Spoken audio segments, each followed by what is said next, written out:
Isang magandang araw po sa inyong lahat, mga minamahal kong mga kapatid sa Panginoon. Ito po ang inyong lingkod, si Pastor Ruel Camia po, mula po dito sa Winnipeg, Manitoba, Canada. Para po sa pag-aaral ng salita ng Diyos ngayong umaga, welcome po sa Tinig ng Pag-asa. Ipagpapatuloy po natin ang ating pag-aaral sa aklat ni Juan, nasa John chapter 8, verses 12 hanggang 30. Ang atin pong pag-aaralan ngayong umaga. At pinamagatan po natin ang ating pag-aaral na I am the light of the world. John 8:12 hanggang 30. Samahan po ninyo ang inyong lingkod at ating basahin ang mga talata. When Jesus spoke again to the people, he said, I am the light of the world. Whoever follows me will never walk in darkness, but will have the light of life. The Pharisees challenged him. Here you are appearing as your own witness. Your testimony is not valid. Jesus answered, Even if I testify on my own behalf, my testimony is valid. For I know where I came from and where I am going. But you have no idea where I came from, where I come from, or where I am going. You judge by human standards. I pass judgment on no one. But if I do judge, my decisions are true, because I am not alone. I stand with the Father who sent me. In your own law it is written that by the testimony of two witnesses is true. I am one who testifies for myself. My other witness is the Father who sent me. Then they asked him, Where is your father? You do not know me or my father. Jesus replied, If you knew me, you would know my father also. He spoke these words while teaching in the temple courts near the place where the offerings were put. Yet no one seized him, because his hour had not yet come. Once more Jesus said to them, I am going away, and you will look for me, and you will die in your sin. Where I go, you cannot come. This made the Jew ask, Will he kill himself? Is that why he says, Where I go, you cannot come? But he continued, You are from below, I am from above. You are of this world, I am not of this world. I told you that you would die in your sins. If you do not believe that I am He, you will indeed die in your sins. Who are you? They asked. Just what I have been telling you from the beginning, Jesus replied. I have so much to say in judgment of you, but He who sent me is trustworthy, and that I have heard from Him I tell the world. They did not understand that He was telling them about His Father. So Jesus said, When you have lifted up the Son of Man, then you will know that I am He, and that I do nothing on my own, but I speak just what the Father has taught me. The one who sent me is with me. He has not left me alone, for I always do what pleases Him. Even as He spoke, many believed in Him. Pagpalain nawa ng Panginoong Diyos ang pagkabasa at pagkadinig ng kanyang mga banal na salita na sa umagang ito'y ating pagbubulayan. I am the light of the world. Ito ang pahayag ng Panginoon. Alam niyo po, there are few things more frightening than darkness. Ang isang sanggol matatakot sa kadiliman dahil hindi niya nakikita ang mga bagay na nasa kanyang kapaligiran. Nung ako po'y bata pa, ang amin pong bahay ay isang maliit na bahay lamang at kaming magkakapatid ay tabi-tabing natutulog.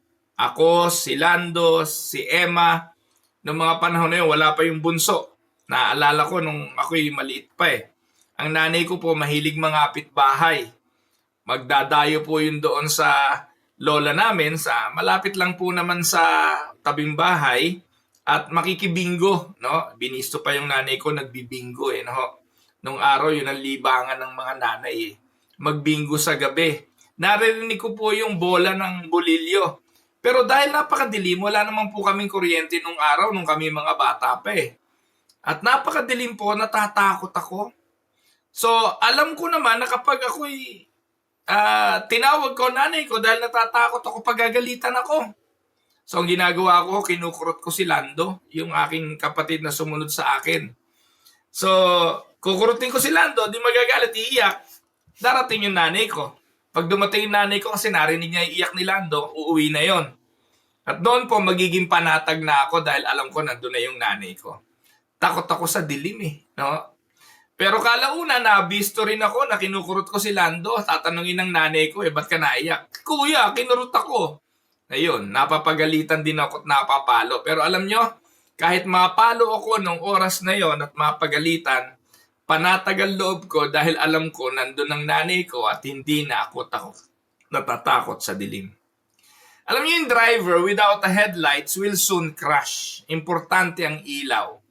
A traveler lost at night becomes confused and afraid without a light. Mahalaga ang ilaw, mga kapatid. Darkness hides danger. Darkness causes confusion. Darkness produces fear. And spiritually, the Bible says, this is the condition of humanity apart from Christ. Nakasadlak sa kadiliman ang tao kapag malayo at wala sa Panginoong Hesukristo. People may be educated, people may be wealthy, may be religious, or even successful. Yet, without Christ, still, people will walk in spiritual darkness. Jesus stood before the people and made one of the greatest declarations of all scriptures. John 8:12. When Jesus spoke again to the people, he said, I am the light of the world.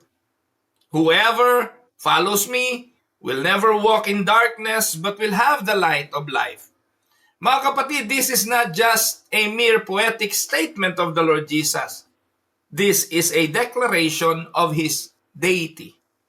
Ang pagsasabi na ako ang liwanag ng sanlibutan ay pagpapakita at pahayag ng kanyang pagka-Diyos. Ipinakikita ng announcement ng Panginoon na He alone can save sinners from their spiritual darkness. Sa kadiliman na kinasasadlakan ng mga tao, si Jesus lang ang siyang liwanag na magiging tanglaw. So sa ating binasang talata ngayong umaga, 3 bagay ang pagtutuunan natin ng pansin. We see the declaration of the light. Jesus declares, I am the light of the world.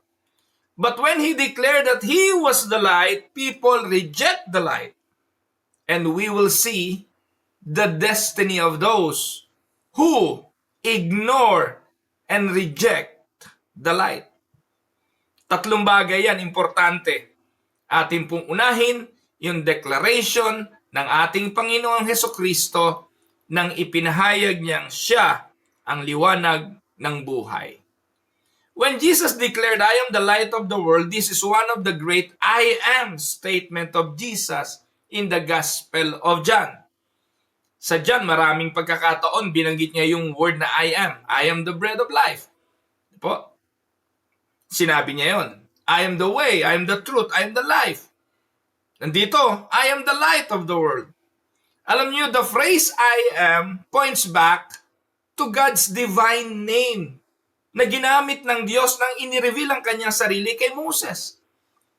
Ang nagbabasa ng Biblia at isang mananampalataya, pamilyar kayo sa Exodus 3:14. Nang sinabi ni Moses, paano kita ipapakilala sa mga tao? And then God said to Moses, I am who I am. This is what you are to say to the Israelites. I am has sent me to you. So Jesus here is not merely saying, I give light. But He is saying, I am the light. Jesus here is claiming equality with God. Naalala niyo po ba ang unang kataga sa aklat ng Genesis? Sa gitna ng kadiliman, God said, "Let there be light." And that light is the Lord Jesus. Let us consider the background of the statement, "I am the light of the world." Kailan ba nangyari ito? Pag sinabing background, we are going to look at the context of this statement. So mga kapatid, this happened during the Feast of Tabernacles in Jerusalem. During the feast, merong pong giant lamps na sinisindihan ang mga Hudyo sa pista ng tabernakulo. Itong giant lamp na ito ay paliliwanagin in the temple courts to remember how God guided Israel through the wilderness. Naalala niyo po ba yung paglalakbay ng bansang Israel sa disyerto? Sa gabi, binabantayan sila ng pillar of light, of fire. Yung fire na yon, sa gabi nagbabantay, sa umaga naman ay pillar of clouds para hindi mainitan. Kaya yun pong pista ng tabernakulo, nagsisindi sila ng malaking lampara to signify the fire, the light that guided them in their wilderness journey. And against that backdrop, Jesus declares, "I am the light of the world." Parang sinabi ng Panginoon sa mga tao, nagse-celebrate kayo ngayon ng pista ng tabernakulo, inaalala ninyo yung apoy na gumabay sa inyo sa paglalakbay sa wilderness. Ako yun. So, sinong matutuwa? Kailan ka lang lumitaw? Sasabihin mo, ikaw yun? So, the pillar of fire guided Israel physically. But Jesus is telling them, "I am guiding sinners spiritually." Yung apoy na yon sa wilderness ay naging gabay nila physically para wag silang madapa, para makaiwas sa mga scorpions, lumayo ang mababangis na mga hayop, makita nila ang kanilang landas physically. But Jesus here is telling them, "I am the light of the world. I am your guide in your journey. I am your light in this spiritual world that you are going to walk on." The lamps in the temple eventually burned out. Pag naubusan ng langis, mamamatay na rin ito. But Jesus never stops shining. The religious leaders celebrated religious tradition while the true light stood in front of them. Taon-taon, inaalala nila ang pista ng tabernakulo. Pero hindi nila nakita na ang reason for their celebration at ang kanilang isineselebrate ay nasa harapan na nila mismo. What does it mean that Jesus is the light? Ano bang ibig sabihin ng declaration na ito na si Jesus ang liwanag? Una, Jesus reveals the truth. Katulad ng liwanag, ine-expose nito ang realidad. Tama po ba? Light exposes reality. Without Christ, we are still blind. We are still in darkness. Without Him, humanity is blind concerning God. Mananatili tayong clueless. Sino ba ang Diyos? Katulad ng bansang Israel, kailangang ipakilala ni Moses na merong Diyos, na ang Diyos na ito ang magpapalaya sa kanila sa Ehipto. At binanggit na sabi ng Diyos, "Ipakilala mo ako bilang I am. Tell them that I am has sent you." So without Jesus, humanity is blind concerning God. Spiritually, we are blinded, dead. Without Him, we are blind concerning God, sin, righteousness, and eternity. Ang mundo, ang sabi, follow your heart. Uso yan ngayon eh. Sundin mo puso mo. Kung anong gusto mo, gawin mo. But Jesus says the human heart is sinful. The world says there are many ways to God. That is what the world is preaching. Maraming daan at maraming Diyos, maraming daan papunta sa Diyos. Pero the Bible says there is only one way. When Jesus declared in John 14:6 na siya lang ang daan, siya lang ang katotohanan at siya ang buhay, walang makaparoroon sa Diyos, sa Ama, kung hindi sa pamamagitan niya. Only Jesus reveals the Father perfectly. Kaya when Jesus declared, I am the light, Jesus is saying, I am revealing to you the truth because I am the light that shines in darkness. Second, Jesus exposes sin. Di po ba ang liwanag kapag nagliwanag, na-expose ang mga bagay na nasa dilim? People often love darkness because darkness hides sin. Ginagawa ang kasalanan sa madilim. Ginagawa ang mga bagay na gusto nating itago sa dilim. A person may hide sin from family. A person may hide sin from church members. A person may hide sin from society, but nobody hides from the light of Christ.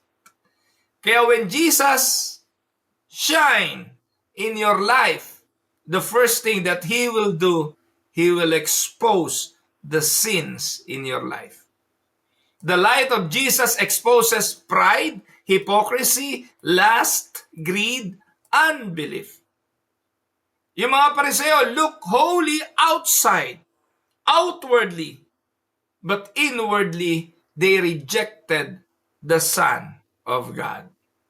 Religion without Christ is still darkness. Can we say amen? Third point, Jesus gives life. Walang namubuhay na halaman sa dilim. Alam niyo po ba yon?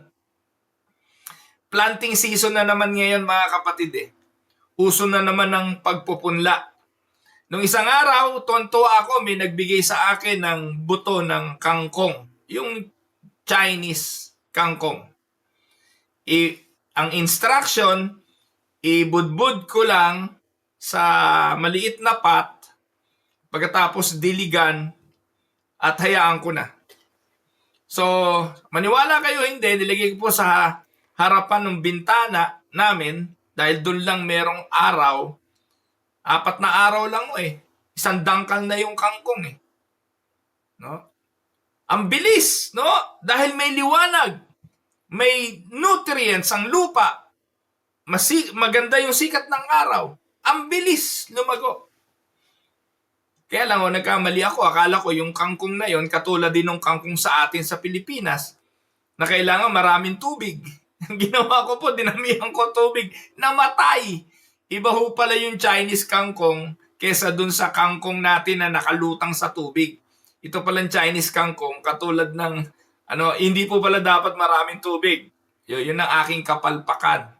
But then, dahil meron siyang lupa, may nutrients ang lupa, at maganda ang araw, nabuhay yung kangkong. So Jesus says, whoever follows me will have the light of life. Christ does not merely improve people. Jesus gives spiritual life to dead sinners. Kaya nga pinaniniwalaan natin sa Reformed doctrine, man is spiritually dead apart from grace. Sin has blinded the human heart, and people do not naturally seek the true God unless God opens their heart and their eyes. So salvation is not human achievement, it is a divine mercy, grace of God. So the same God who said, let there be light, must shine into the sinner's heart. Amen mga kapatid. Imagine ninyo a man trapped in a deep cave for years. Nasanay na siya sa darkness.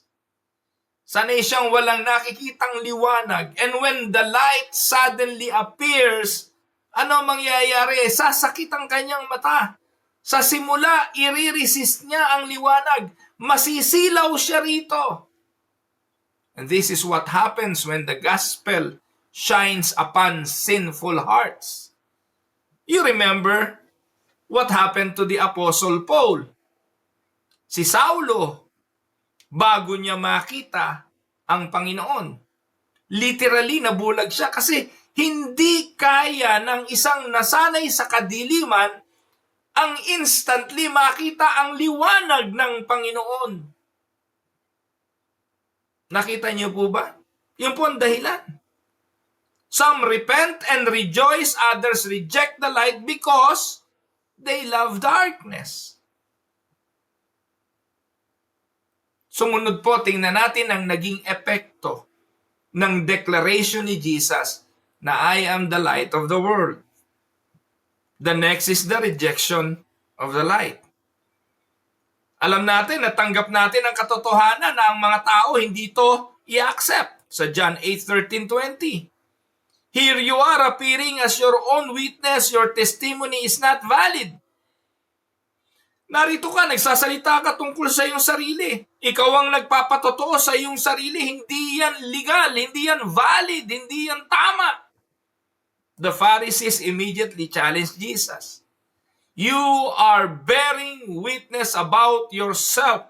Your testimony is not true. So sa halip na tanggapin ang liwanag, sa halip na sambahin ang Panginoon, sa halip na pasalamatan ang pagbibigay ng liwanag, they attacked Jesus. Pagpapakita lang ito, religious people can still be spiritually blind. Ang kausap ng Panginoong Hesukristo, yung mga relihiyosong naroon para i-celebrate ang pista ng tabernakulo. Relihiyoso silang lahat. But when Jesus declared, I am that light, I am the light, still, it shows that even religious people, even those people in the midst and in the center of worshiping God, can still be spiritually blind. Huwag niyo sabihin hindi relihiyoso itong mga to. The Pharisees, they knew scripture intellectually. Kaya nga sila may selebrasyon ng pista ng tabernakulo. Alam nila ang kasulatan. Alam nila ang inyutos ni Moses. They practice religion outwardly. Taon-taon ginagawa nila yan. They attended ceremonies and worship. Yet, when Jesus came and declared He is the light, they rejected the Son of God standing before them. So, anong makikita nating aral dito mga kapatid? Pwede pala, posible pala, na ikaw ay dalo ng simba linggo-linggo, alam mo ang theology at ang doktrina, kanta ka ng kanta, awit ng papuri, taas ang kamay, tulo sipon ka iiyak, naglilingkod sa ministeryo, and still, not truly know Jesus. Masakit na katotohanan, pero itong totoo. Kapatid, kilala mo ba talaga si Jesus? Do you know the light? Do you know Jesus as the way? Do you know Him as the truth and your only hope? Tandaan, external religion cannot save. Only genuine faith in Jesus saves. Amen? Jesus answered the Pharisee and He said, my testimony is true because I came from the Father. The Pharisees judge according to the flesh. The Pharisees evaluated Jesus using worldly understanding rather than spiritual truth. And this still happens today. Ang mundo, ang tao sa panahon natin ngayon, ine-evaluate si Jesus as merely a moral teacher. Tinitingnan lang nila si Jesus sa kanyang katauhang panlabas. Many people look at Him as moral teacher, a revolutionary, a prophet, a good example. Pero ang Biblia speaks to us something more greater. The scripture declared that Jesus is the eternal Son of God, the Savior of sinners, the Lord of glory. Amen. But there is a great tragedy. The tragedy of unbelief. Sa verse 19, ang sabi, then they asked him, where is your father? You do not know me or my father, Jesus replied. Because if you knew me, you would know my father also. To reject Christ is to reject God Himself.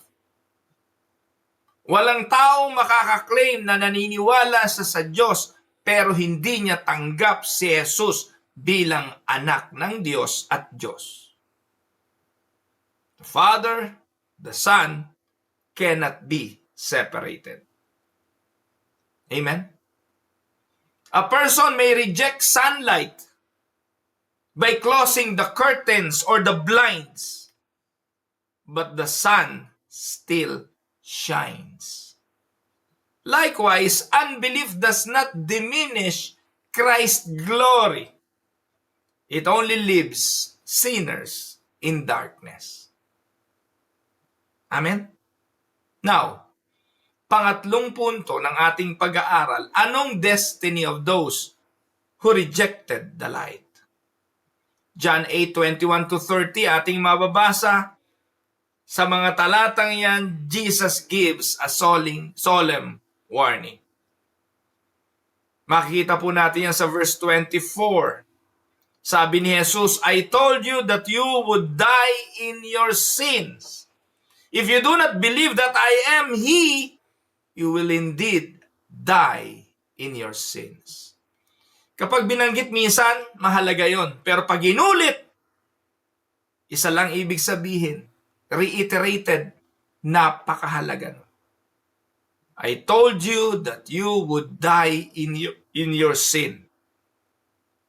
At inulit niya, if you do not believe that I am, you will indeed die in your sin. Sa Bible, napakaraming mga paalalang nakakatakot. These are among the most serious words in the Bible. Mga minamahal kong mga kapatid, ang problema ng humanity, is not poverty. Pag tayo tumingin sa mundo at nakita natin ang kalagayan, lagi natin sinasabi ang problema ng mundo, kagutuman at kahirapan.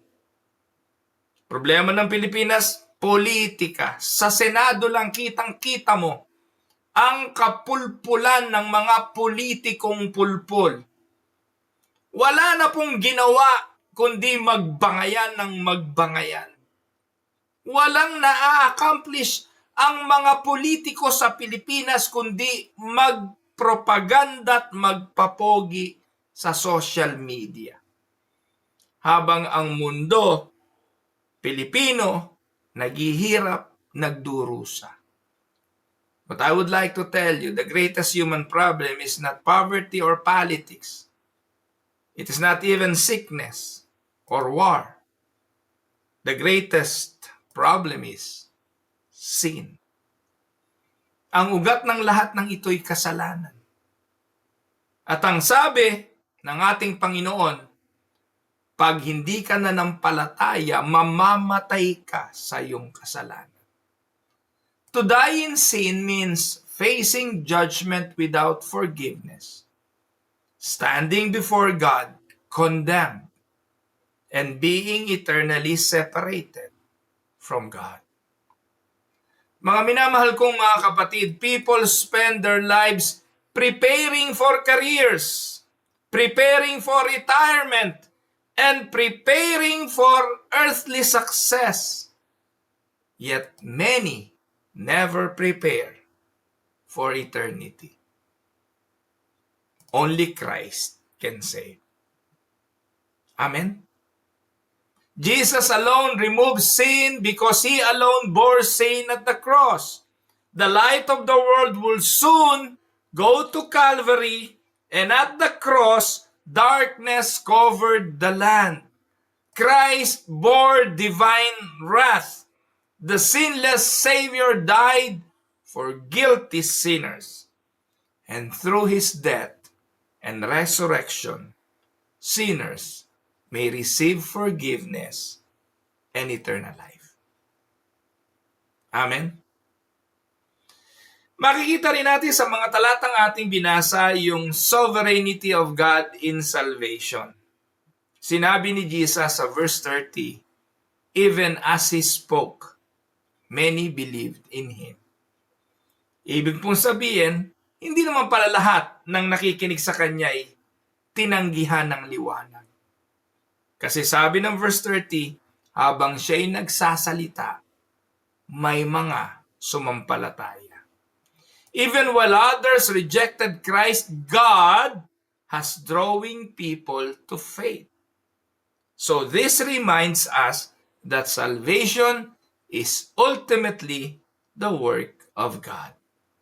The gospel is preached publicly, but only the Holy Spirit can open blind eyes. Therefore, we preach faithfully, we pray fervently, and we trust God completely. Bibigyan ko kayo ng practical application ng ating pag-aaral ngayong umaga. Anong dapat nating gawin? Una, we need to come to the light. Do not remain in spiritual darkness. No amount of morality, religion, or good works can save you. You need to run to Christ in repentance and faith. Tandaan, hindi lahat makikita si Jesus bilang liwanag. Subalit kung ikaw ay naliwanagan, nakita mo ang liwanag, do not hesitate. Run to Him. Amen? 2. Walk in the light. Pagkatapos mong makita ang liwanag at lumapit sa Kanya, huwag ka nang humiwalay, lumakad ka. Jesus said, whoever follows me will not walk in darkness. You will no longer walk in the dark. Kasi ang katotohanan na true believer, follow Christ daily. At ang ibig sabihin nito, he will follow or they will follow Jesus in obedience, in holiness, in repentance, in submission to God's Word. Kasasabikan mo ang lumakad sa liwanag, sapagkat sa liwanag, inire-reveal pa ng Diyos araw-araw ang kanyang sarili sa iyo. Christians are not sinless, but they no longer love darkness. Amen? So, hindi lang daw po come to the light, walk in the light. Ang pangatlo, we need to reflect the light. Believers are also called to shine in a dark world. Ang mundong ginagalawan natin, punong-puno ng confusion, immorality, hopelessness. Christian must point people to Jesus. Paano? Through faithful witness, through godly living, through compassionate ministry, and through gospel proclamation. Ang buwan, wala siyang liwanag. Ang buwan ay lumiliwanag dahil refleksyon yon ng liwanag ng araw.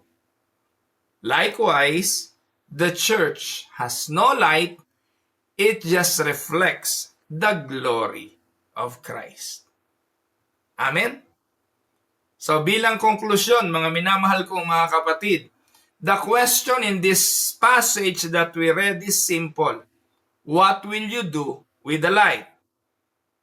Ang unang mga nakarinig kay Jesus sa kanyang turo, they rejected Him. Yung iba, they argued with Him. But some believed in Him.